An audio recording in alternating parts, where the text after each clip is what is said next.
Let's see now how we can copy files and directories. Let me open the graphical interface so you can visualize what's happening in real time. And I'm gonna fix that a little bit so it could fit in my screen recording.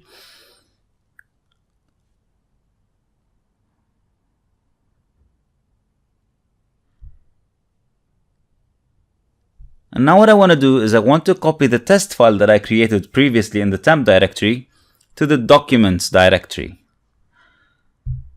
Again, here I'm typing tab for completion.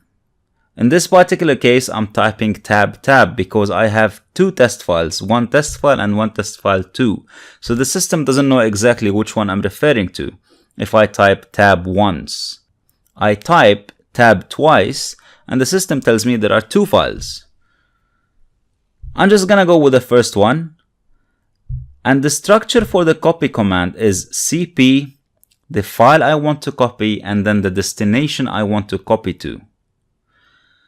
So in this example, I'm copying the test file from directory temp, and the destination I want it to be the documents directory. You know what? Let me on purpose change that and type it wrongly so you can see how the Linux case sensitivity works. I'm changing the documents from capital D to small d. Notice what happens now. Look at the right side. If I type ls, notice that I have now a new file called documents.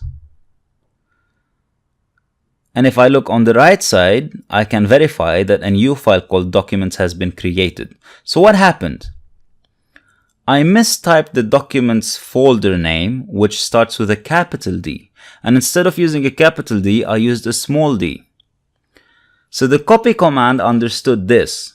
Understood that I want to copy the file that's named test file, and the destination that I want it to be copied to is the file called documents. In other words, it's like I'm copying the test file and renaming it to documents. So both now test file and documents file are exactly the same. It's like in Windows when you copy a file from one directory to another and rename it. This is exactly what happened here.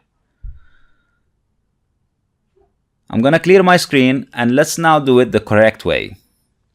I'm gonna say copy temp test file, and now I'm going to type it correctly using a capital D, which tells my copy command to copy the test file into the documents directory. Now if I go to the documents directory, I'll see that the test file has been copied there. Good stuff. Let's say I want to copy it under a different name. I can do exactly just that.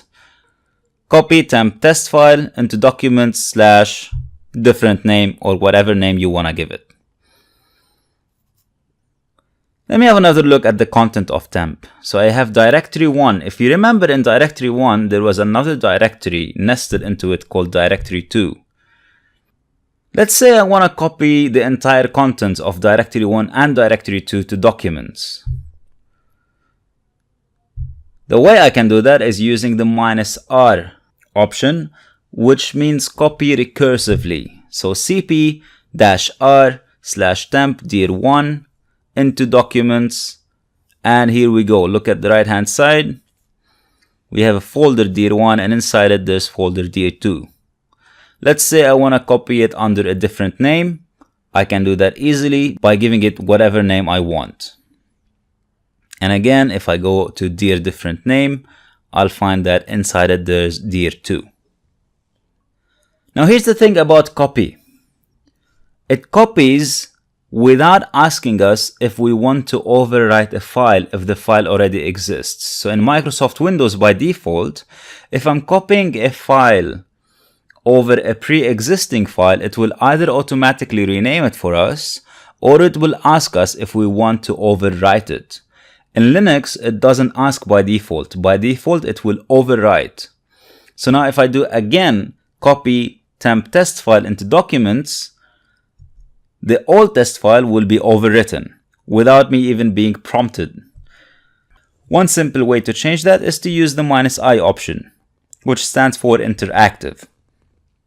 So now if I type cp-i, the temp test file into documents, Linux will tell me the file exists, do you want to overwrite it? I can either say yes or no, and proceed.